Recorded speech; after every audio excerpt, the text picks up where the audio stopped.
One of the things that I'm trying to do with this thing is connect some dots in terms of things. I'm not going to go over anything in the past 7 weeks as a starter tonight, but if you want to, you can get online at lampstandpc.org, and you can. How close are we to being caught up, Dave?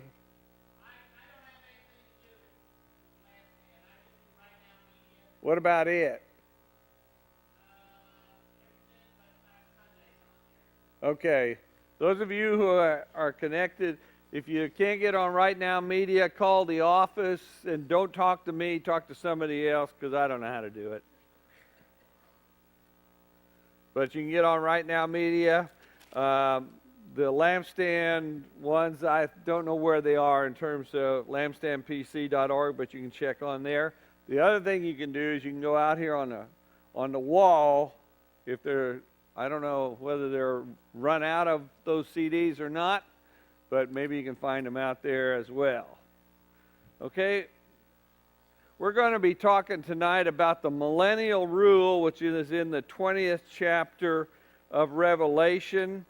We're talking about heaven, hell, and the afterlife, and some of this is in the afterlife, and some of this is in the life that we're living right now.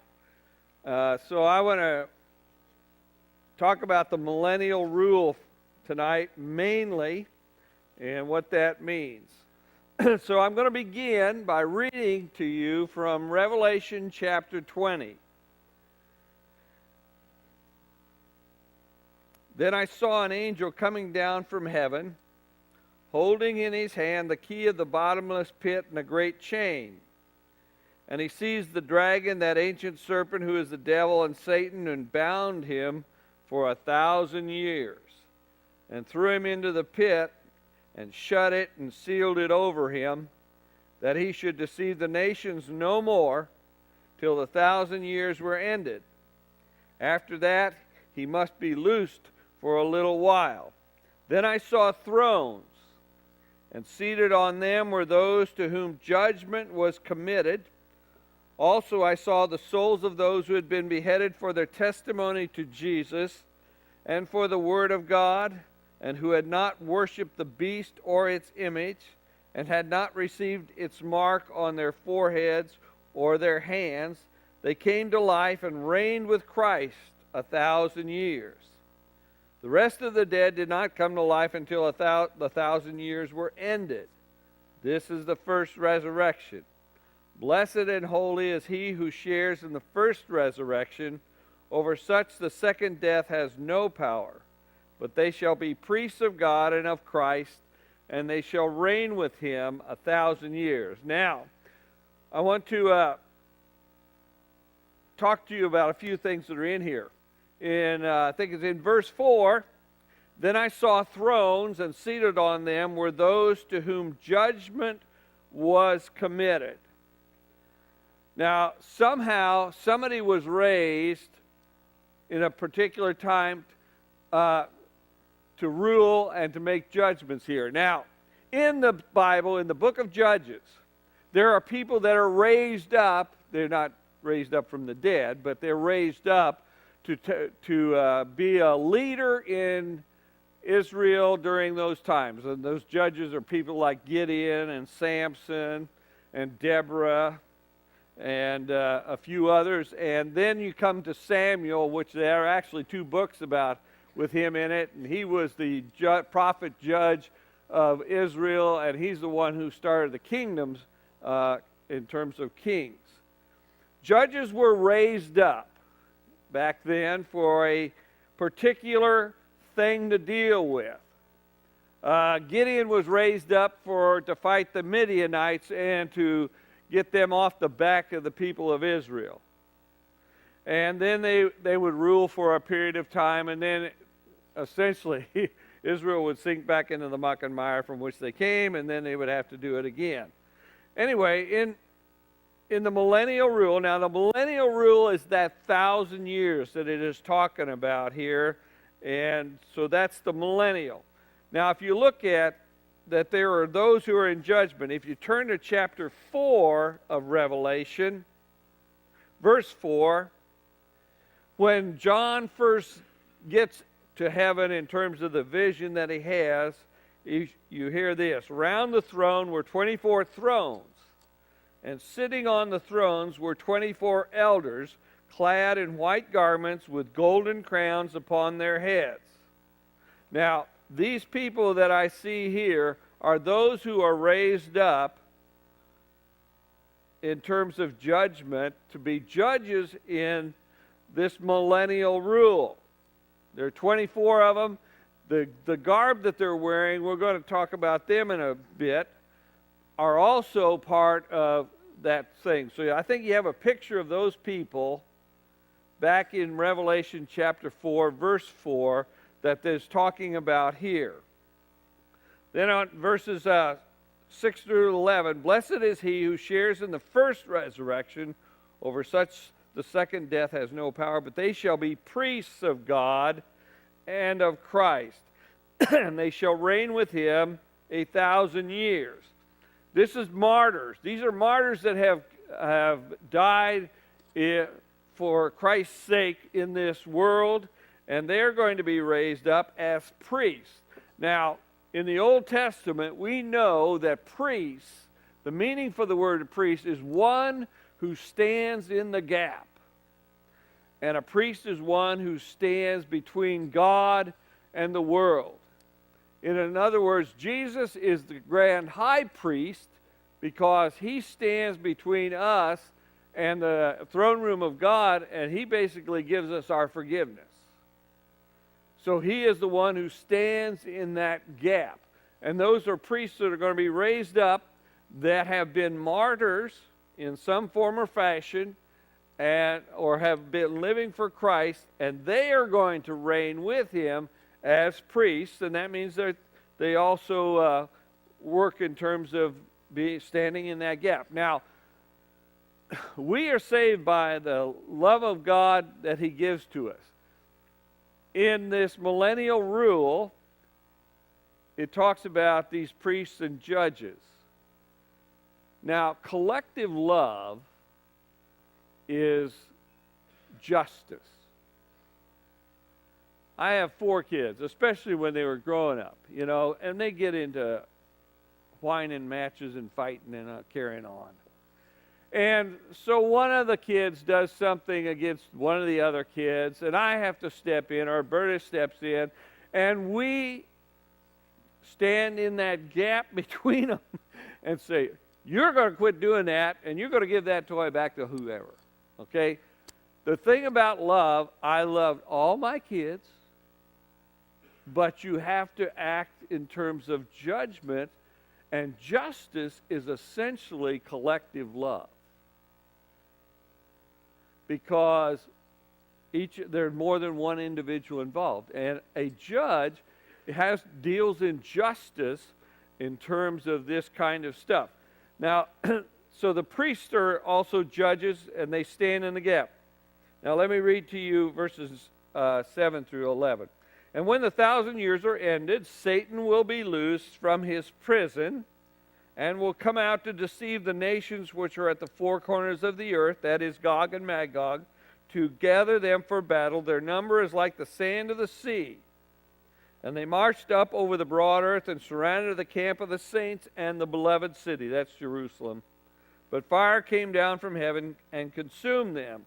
And the devil who had deceived them was thrown into the lake of fire and brimstone, where the beast and the false prophet were, and they will be tormented day and night forever and ever. Now, I'm not going to go into the study that I did on Revelation completely, because I really want to deal with this in terms of the millennial rule.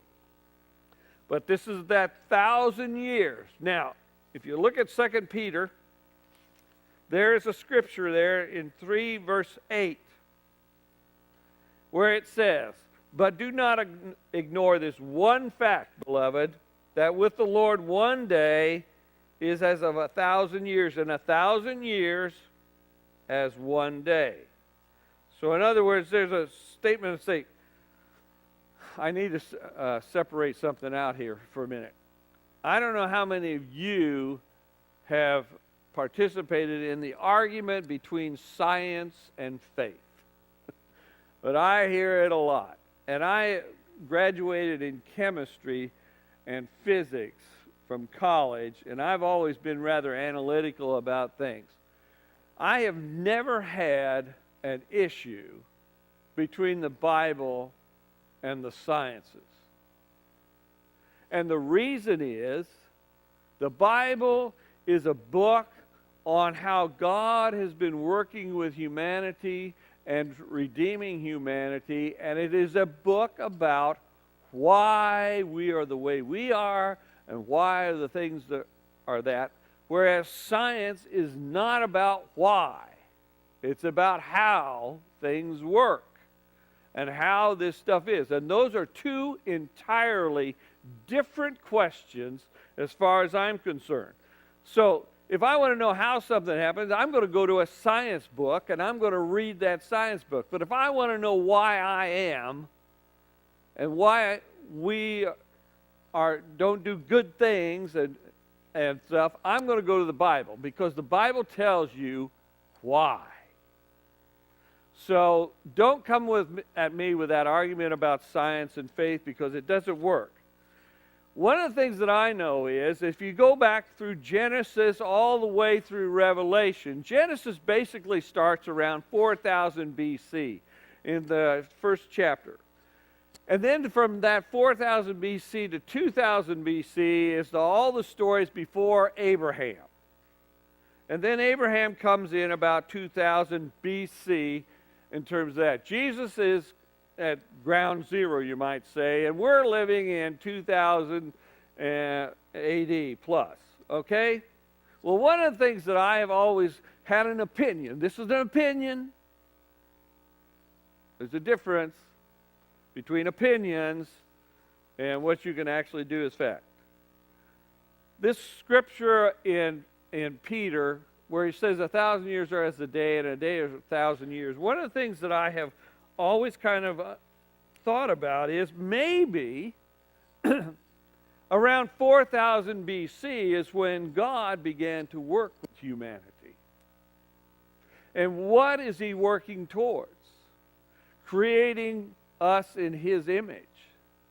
And we blew it back then, but he's trying to create us in his image. And this has not been fulfilled yet. Redemption has not been fulfilled as a race, and yet we're coming up on 6,000 years. And how long was it to creation in days? 7? Well, I've always said, well, if 1,000 years are as a day, and a day is 1,000 years, we're coming up on the 7th day. And the millennial rule is 1,000 years. And maybe it's about now that all this stuff kicks in. I'm just speculating here. This is my opinion. Your faith, your salvation does not depend on my opinion. Got it? When Jesus takes over and rules in this 1,000-year period, it may be that time that God rests. Satan is locked away for 1,000 years. And there may be a time, and what is Jesus doing during this millennial rule with the people that have been raised? And what are they doing? Some are set as judges.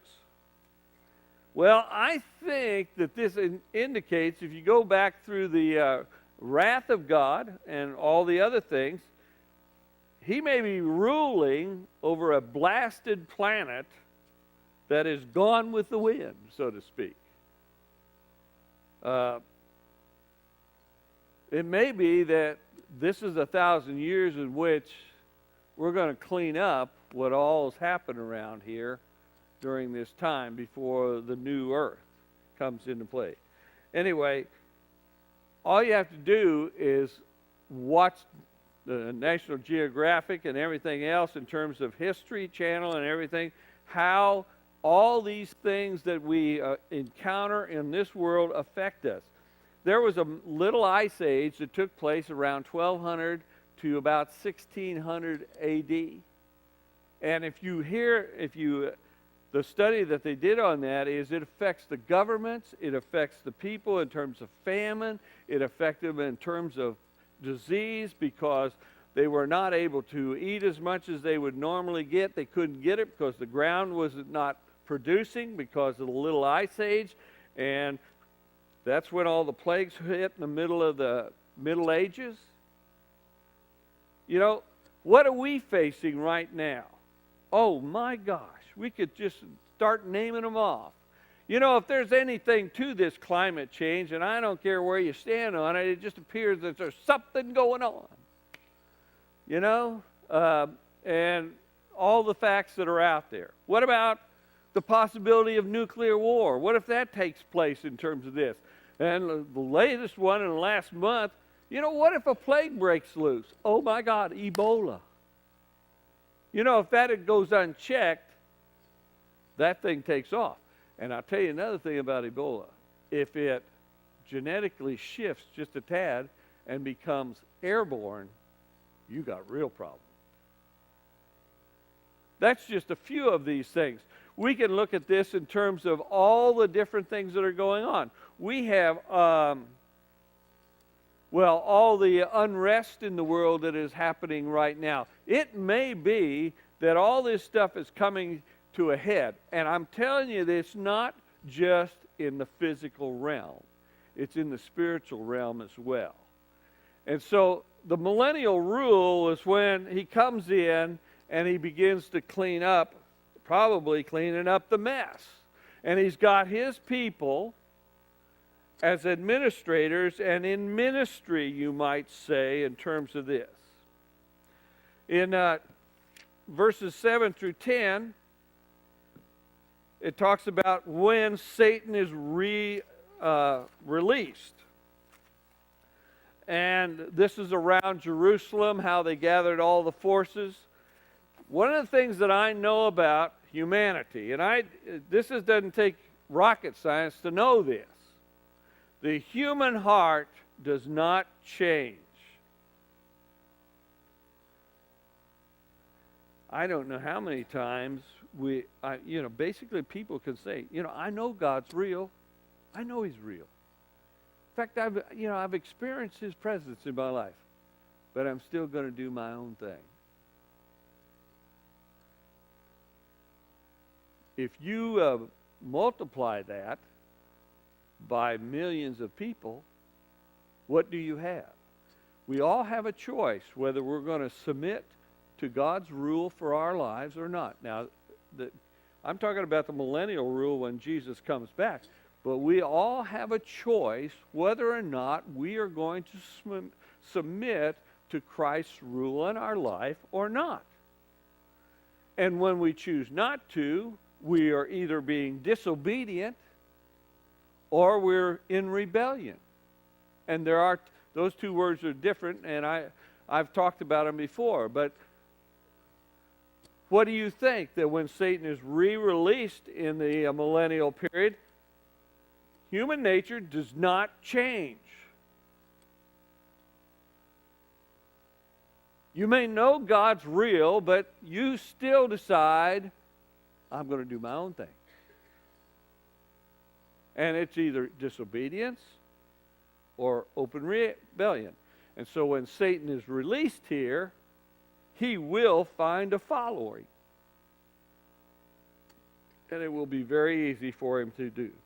And the main question of all the universe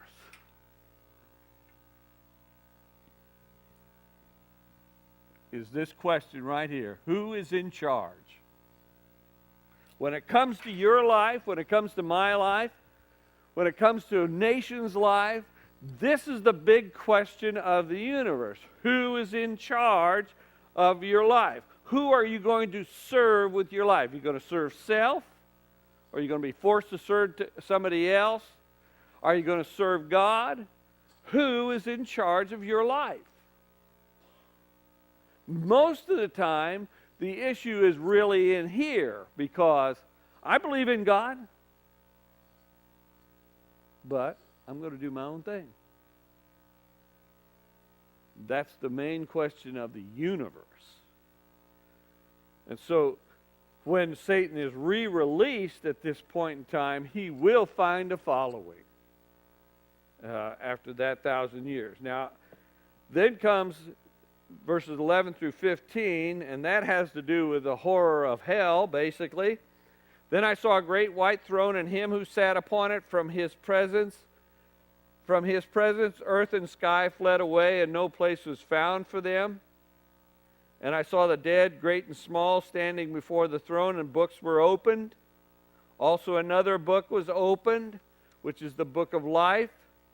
And the dead were judged by what was written in the books, by what they had done. And the sea gave up the dead in it. Death and Hades gave up the dead in them. And all were judged by what they had done. Then death and Hades were thrown into the lake of fire. This is the second death, the lake of fire. And if anyone's name was not found written in the book of life, he was thrown into the lake of fire. Now, I talked about the place of the righteous dead and the unrighteous dead when we looked at that passage in Luke, which we may come back to at some point in time, but not tonight. And but there's some things going on here. There is the book of life in this, and then there are other books.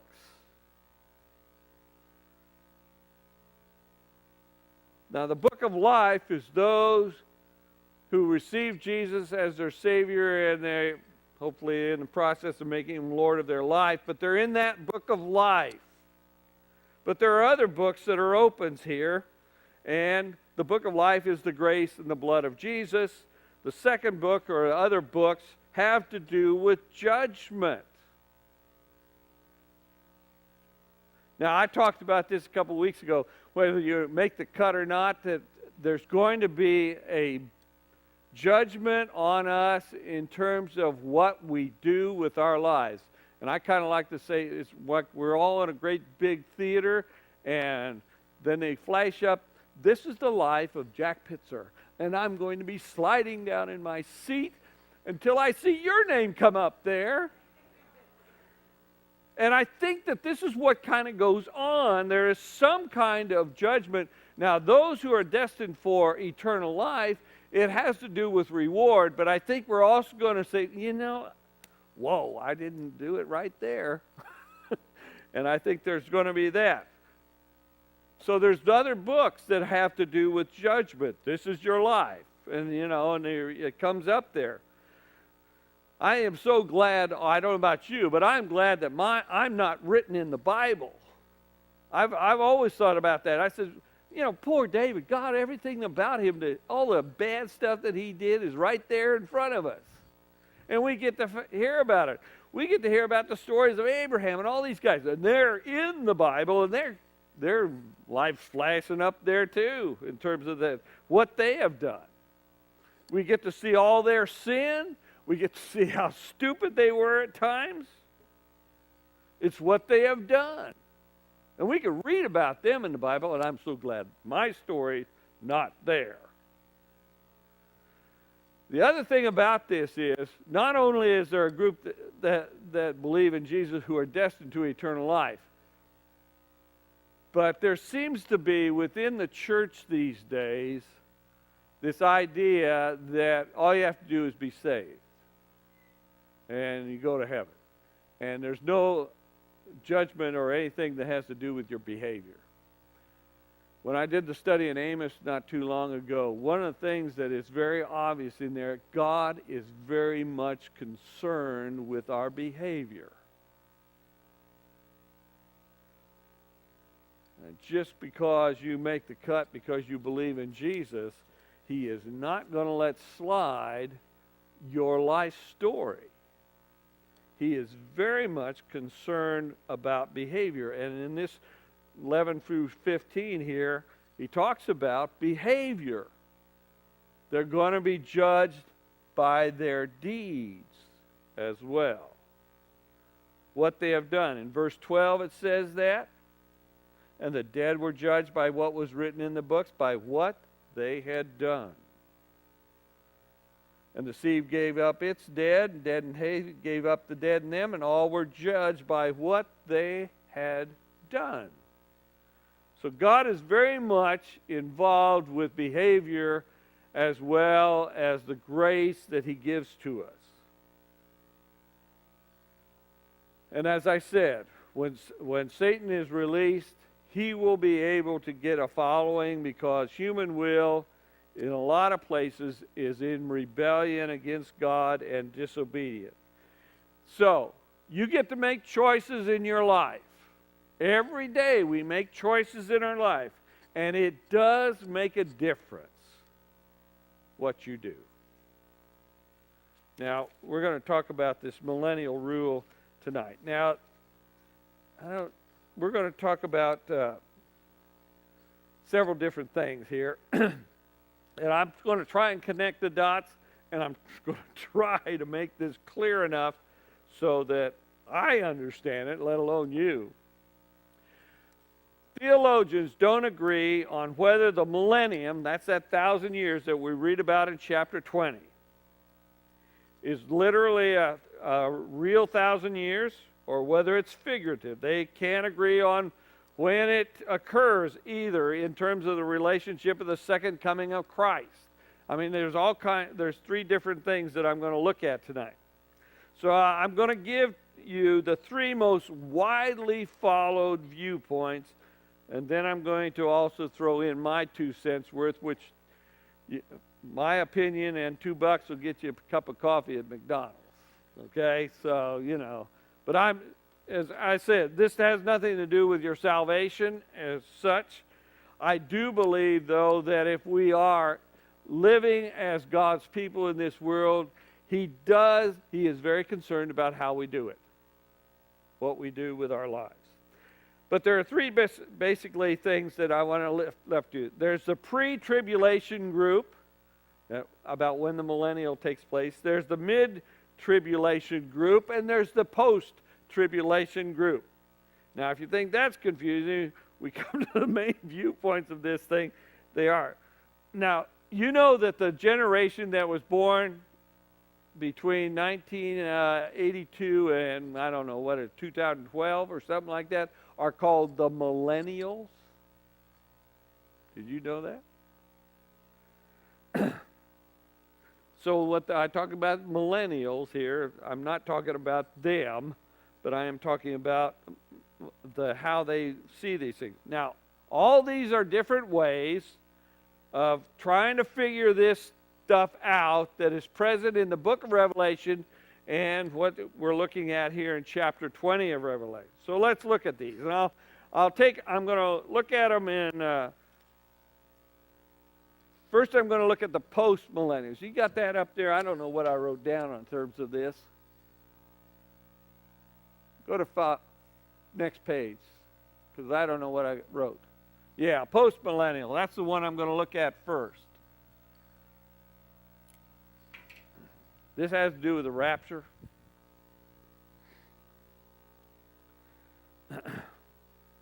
Postmillennialism. Now, the essence of this viewpoint is that Christ's kingdom is already spreading throughout the world and that God's justice will prevail on earth prior to Christ's return. Okay, I want to say it again just so you know what it says. This viewpoint is that Christ's kingdom on earth is already spreading throughout the world and that God's justice will prevail on the earth prior to His second coming. His reign will be established through His people for a lengthy duration, not necessarily literally 1,000 years. Then Christ will return after this time. Hence the word post-millennialism. It has to do with when He returns. And when He returns after this time, He will come to a world that is already substantially redeemed through the work of people like us, His church on earth. Now that's the post-millennial, and I walked through chapter 21 of Genesis because that's where it talks about the 1,000-year period. Now, I have some issues with this one, and I think that this one is one that a lot of people have issues with. As I read my Bible, and as I live my life in this present day world, it appears to me that things are getting worse, not better. It appears to me that humanity is moving further away from righteousness and redemption rather than closer to righteousness and redemption.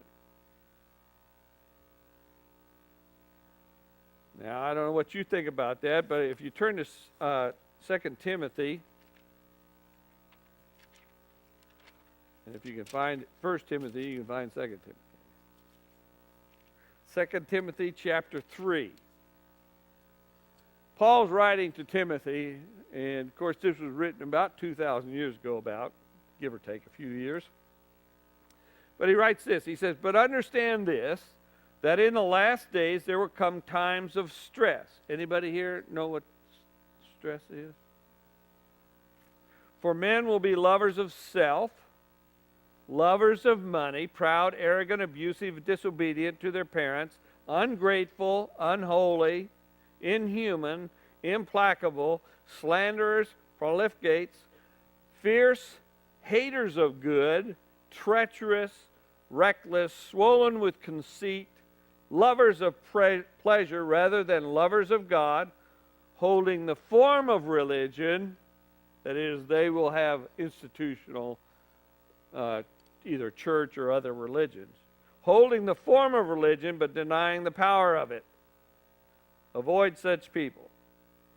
For among them are those who make their way into households and capture weak women, burdened with sins and swayed by various impulses, who will listen to anybody and can never arrive at a knowledge of the truth, as Jannes and Jambres opposed Moses. So these men also oppose the truth, men of corrupt mind and counterfeit faith. But they will not get very far, for their folly will be plain to all, as was those of those two men." This scripture actually, from what I can see, appears to be very, very useful at this day and age. Now, the post-millennial group, really, it came about in the Dark Ages. 1100 to 1500 AD is when it came about.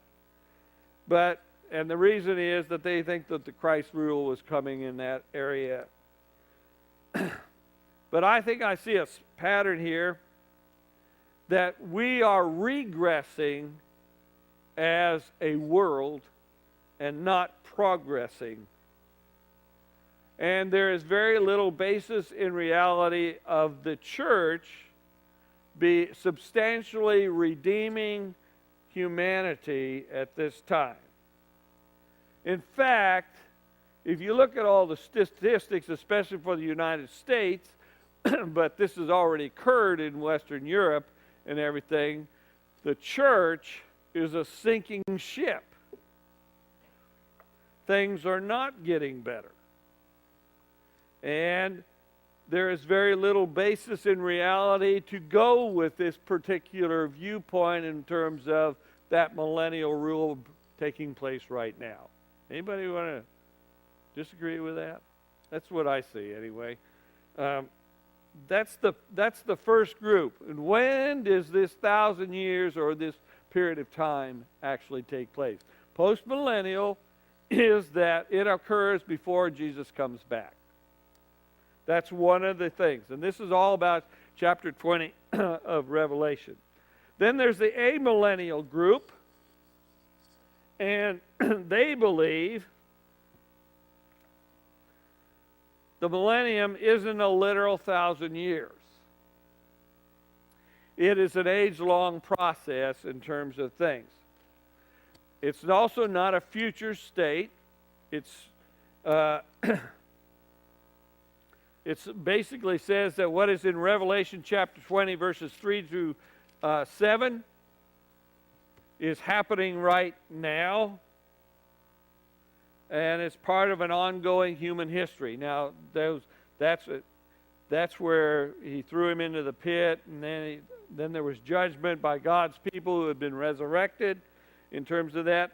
And an amillennial is one who believes that it isn't a literal 1,000 years, nor is it a future state. It's a state that's happening now and are part of an ongoing human history with Christ's church ruling with him over the earth from heaven, empowered by his death and his resurrection. It's an age-long process. Now, you can partially agree with some of this stuff in terms of what goes on, because if you read the book of Revelation, especially go back through the seals and the trumpets and all that stuff, it appears that a lot of this stuff is already happening or happened. Now, I don't know if you see any problems with this, but this is what I do for a living. The seals were opened in the book of Revelation, by the way, and I did all this in my study on Revelation. I can't give you the whole thing because it'd take 18 weeks. In Revelation, the seals that are broken, this is on the deed to planet Earth. That's what that scroll is. It's the deed to planet Earth. When the seals are open, that's against humanity and our sinful actions in terms of the world. When the trumpets are being sounded, it has to do with the environment in which we live and all that goes with that. Okay? Now, if this is an ongoing process, the amillennial thing, Satan is alive and well in this world, don't you think? At least I think he is.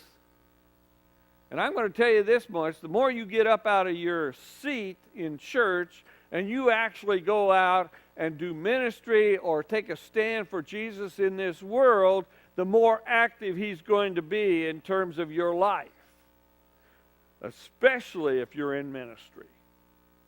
He will come against you. So I don't think he's locked up. Just a thought. And the amillennials think that this is already in process. It doesn't appear that Christ and his church are doing a very good job over the earth at this time, does it? There's still injustice and corruption and all that goes with that. In fact, I think it's getting worse, not better. The enemy of the church seems to be winning.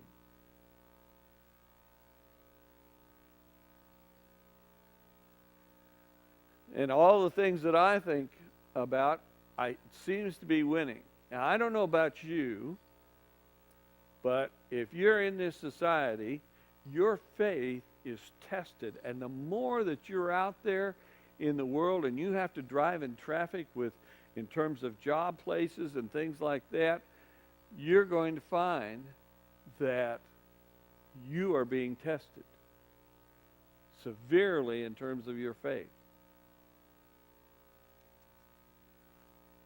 And they think that Christ's going to come in the midst of all this stuff in terms of this. My issue with it is that I don't believe that things are getting better. I think things are regressive once again. Okay? The third group is the premillennials. And this is most popular among the modern theologians that we have at this time.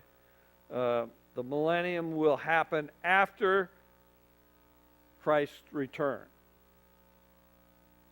It will be a literal 1,000 years period. This is what these theologians say. Christ will defeat his enemies at the battle of Armageddon, and he will take control of present earth and rule there. Now,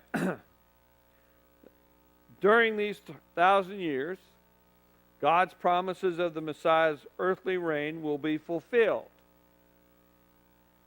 Redeemed Jews will live in their homeland, and the church will govern the world with Christ. And this is in the present earth, where we are now. And the millennium Now, they say it's premillennialism is that Jesus will come before that happens. You understand? Some of this stuff gets, confusing to me. So don't worry if you get confused. But the millennium, that 1,000-year period, will end with the final rebellion of humanity, fomented by Satan, and the earth will be replaced by or transformed into the new earth. And that's what we're going to look at in the next few weeks, is in chapters 21 and following. Now, within this viewpoint, there are many disagreements.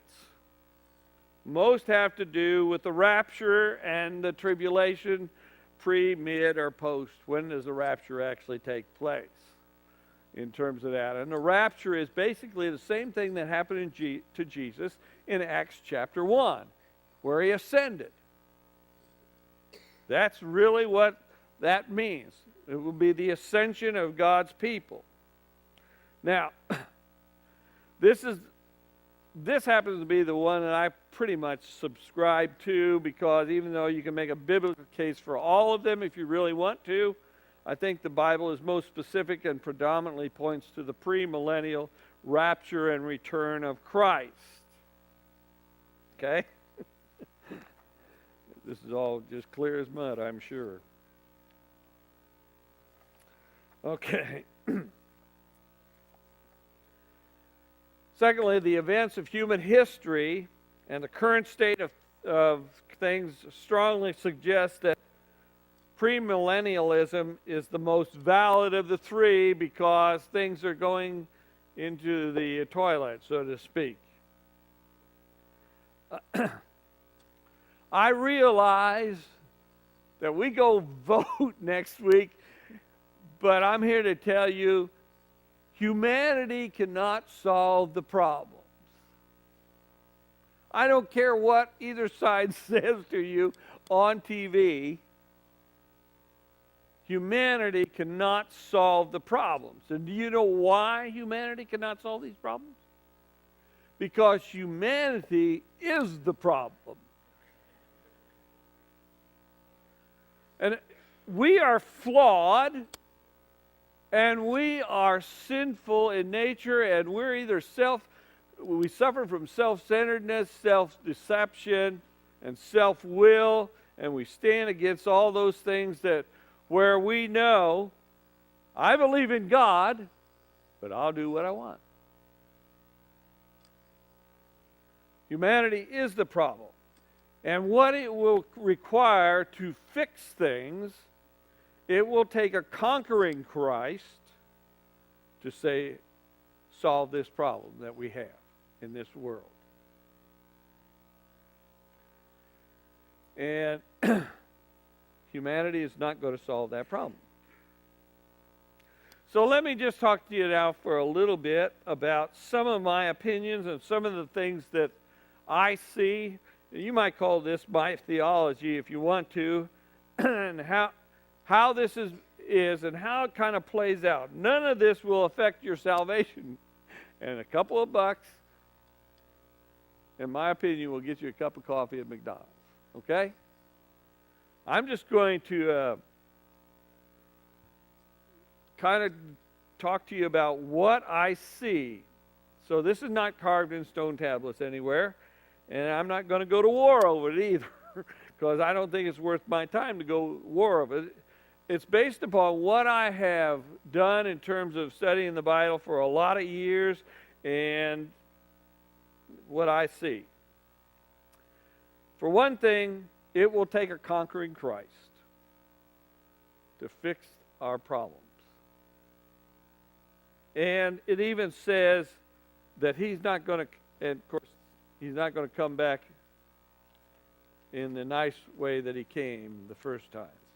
In Revelation chapter 2, verse 2, it says, 2:27, excuse me, not 2:2. It says, and he shall rule them with a rod of iron. It's when earthen pots are broken in pieces. And he's talking about Christ's rule. And that would be the millennial rule in terms of this. When Christ comes again, it is not going to be a democracy. We're not going to vote on it. That probably rubs some people the wrong way just in saying it like that, but it is not going to be a democracy. It is going to be a benevolent tyranny when Christ comes again. Thank God it's benevolent, but it's going to be a tyranny of sorts. He is going to rule with a rod of iron. And why would he do this? Well, if you think about it, when he comes again, all the people on earth are not Christian.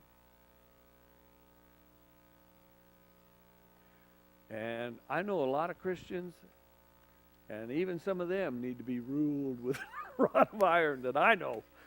So there's that in there, but it's not all believers in Jesus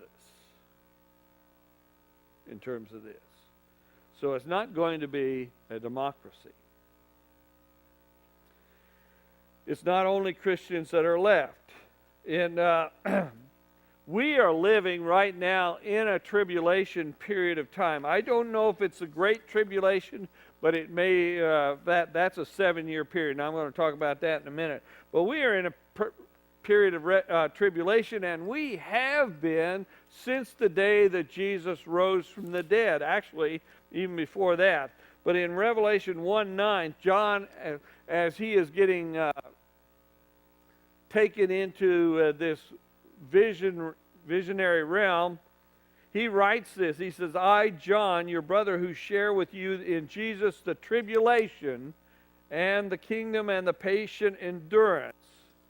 And he's talking about there's already tribulation. Now, he's about 90 to 100 years old when he writes this, or what is put down, but there is already persecution of Christians going on.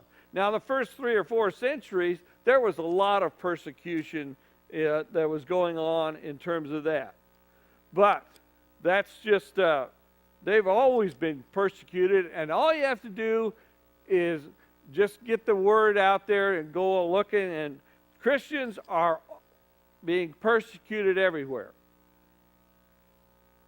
And it's as simple as this.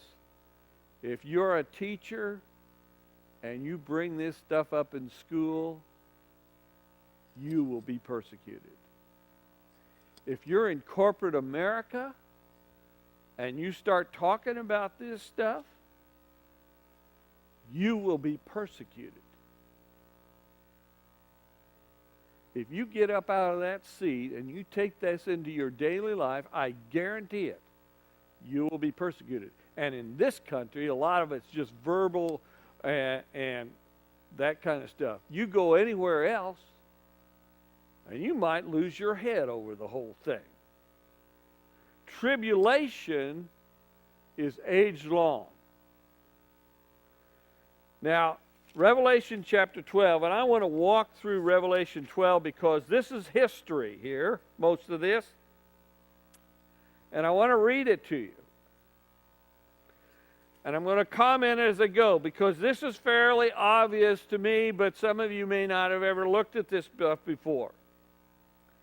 And basically John turns his head and he sees this vision too. Like he has the other visions, he turns one way or that and he sees it. And a great portent appeared in heaven, a woman clothed with the sun and with the moon under her feet, and on her head a crown of 12 stars. Now, who is this? If you read the story of Joseph, I did that, I don't know how. This is the description of what Joseph saw in his dream. So when you see this, this is Israel, the people, the Jewish people. Israel. She was with child, and she cried out in her pangs of birth in anguish for delivery. She was getting ready to birth who? Why, Jesus. And another portent appeared in heaven. Behold, a great red dragon with 7 heads and 10 horns and 7 diadems upon his heads. His tail swept down a third of the stars of heaven, that are angels, and cast them to the earth. And the dragon stood before the woman who was about to bear a child, that he might devour her child when she brought it forth. This is Satan, and that is the nation Israel, is the woman. And of course that's focused down in Mary, but it's really the whole nation of Israel, the people. And he come and stood before, he might devour her child when she brought it forth. She brought forth a male child, one who is to rule all the nations with a rod of iron. But her child was caught up to God and to his throne. Satan tried to kill this child, who is Jesus, and he was crucified, and then he was caught up. Would you say raptured? Yes. Ascension? Yes. All that is there in that thing. But he was brought back to heaven. And the woman, that's the people of Israel, Israelis, Jewish people, fled into the wilderness, where she had a place prepared by God in which to be nourished for 1,260 days. Now, that means that this is the dispersion of the Jewish people that took place at that time, and they were scattered all over the world. That's what this is talking about. Verse 7, now war arose in heaven. Now notice that there is war in this present heaven. That means that things aren't all peachy. And I've talked about this. This is not the new heaven and the new earth. This is in the present heaven.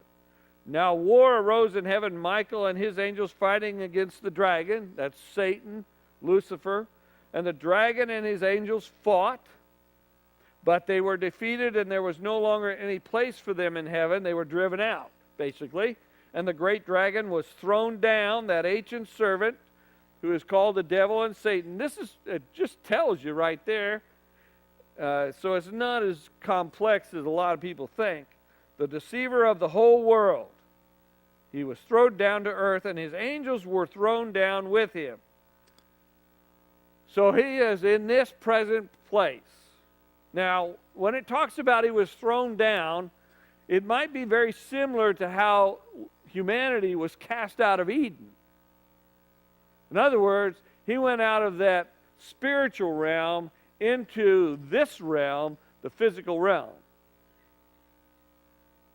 And I heard a loud voice in heaven saying, now the salvation and the power and the kingdom of our God and the authority of his Christ have come, for the accuser of our brethren has been thrown down, who accuses them day and night before God.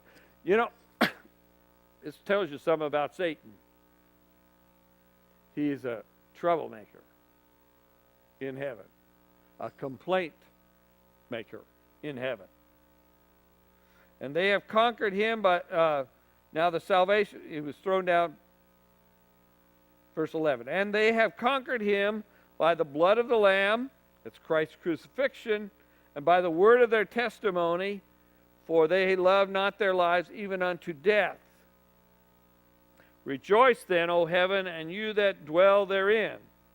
But woe to you, O earth and sea, for the devil has come down to you in great wrath, because he knows that his time is short.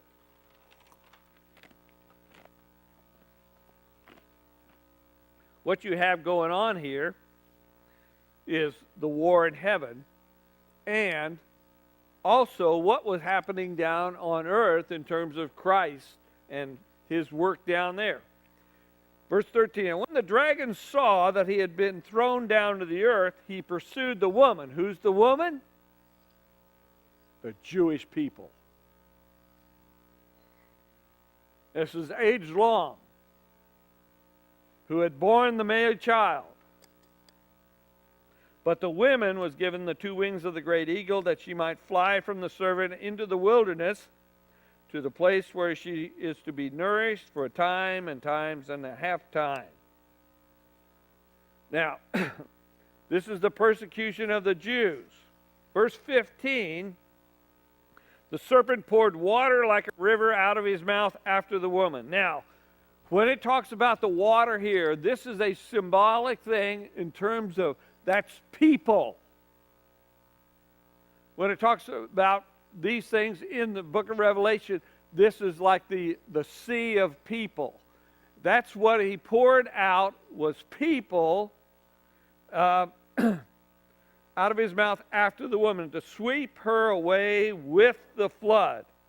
Now the water is people, and what he was trying to do was to assimilate the Jewish people into the general population of the world. Now I talk about just assimilating. I'm talking about making them have no identity in the context of the world. So that no longer would you talk about the Jews in terms of anything. But the thing about the Jewish people is, well, you know, the Poles come over here from Poland, the Irish come over here from Ireland, you know, the Scots come over here, and we all kind of mix together and everything. And it's just, we're starting to become one group of people. In other words, most of the Irish are assimilated. Those that don't, they fight. The Poles have been assimilated into the thing. You know, you can tell where they come from by their last name, but basically they've been assimilated. The Jews have never been assimilated into the peoples of the world. Even though Satan tried to do that, to sweep her away with the flood. But the earth came to the help of the woman, and the earth opened its mouth and swallowed the river which the dragon had poured from his mouth. Basically, that is the people of the earth, or just the general things that are going on in the world, took place in terms of that and stopped it from happening. Okay? I've got to keep my place here.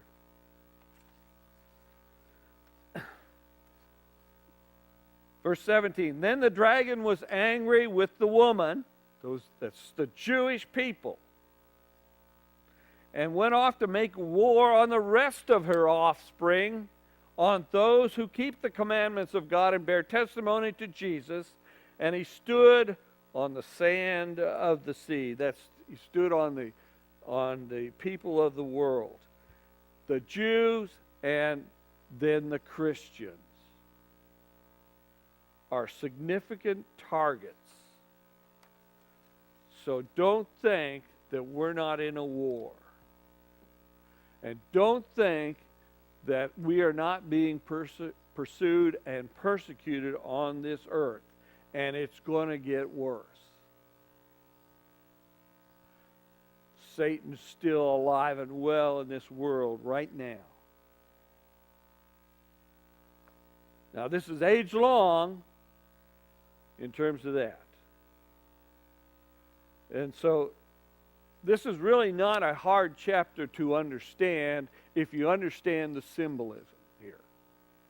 This is about the Jewish people and Christ and the whole war that's taking place that Satan is doing, and how we work into it, because we are the children of the woman. We come out. We were grafted in as God's people through our belief in Jesus. And so he's coming after us too. Now, what has happened as this tribulation goes on is that this accelerates and it intensifies as we move closer to the end. Satan knows his time is short. At the end comes the beast, the Antichrist, and the false prophet. I have my thoughts on that, but I'm not going to go into that tonight. They take control and they begin what Jesus calls the Great Tribulation, as opposed to just tribulation in generally speaking. Matthew chapter 24, verses 20 to 22. Where are you? Matthew.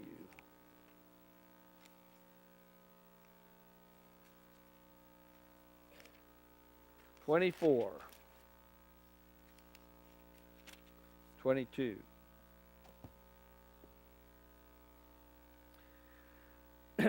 Well,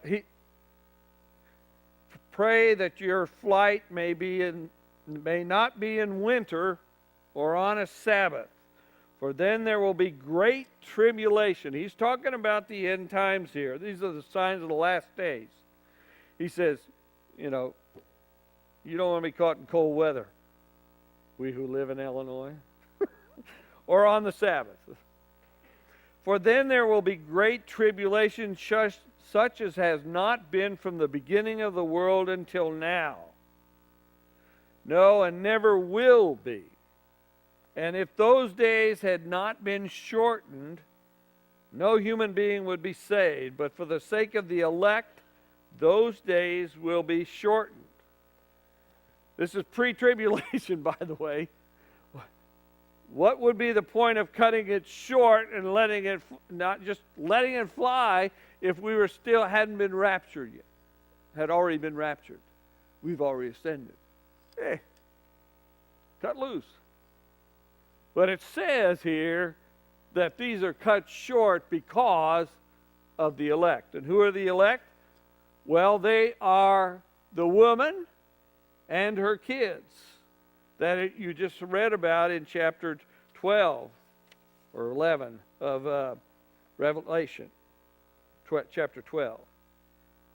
We are in a tribulation period right now, but not in the great tribulation as of yet, I don't think. Now, it is a 7-year period that is shown to us in a couple of places in the Bible. 42 months is mentioned several places. 3.5 years and 3.5 years. It's in Daniel chapters 9 and chapter 7. It talks about the 70 weeks of Daniel. The Jews and the church are in the middle of that thing. Jesus comes in the middle of that great tribulation. Now, this movie Left Behind that's out right now is not got it right, just so you know. Just telling you. I mean, it's not.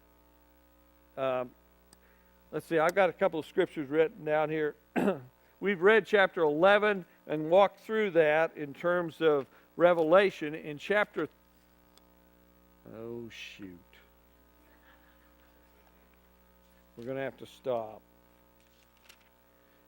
Because I'm not done by a long shot. Chapter 13 talks about the beast and the false prophet. Okay, we're just going to stop here. And I'll pick up someplace in this mess next week. And hope we get it done before the rapture.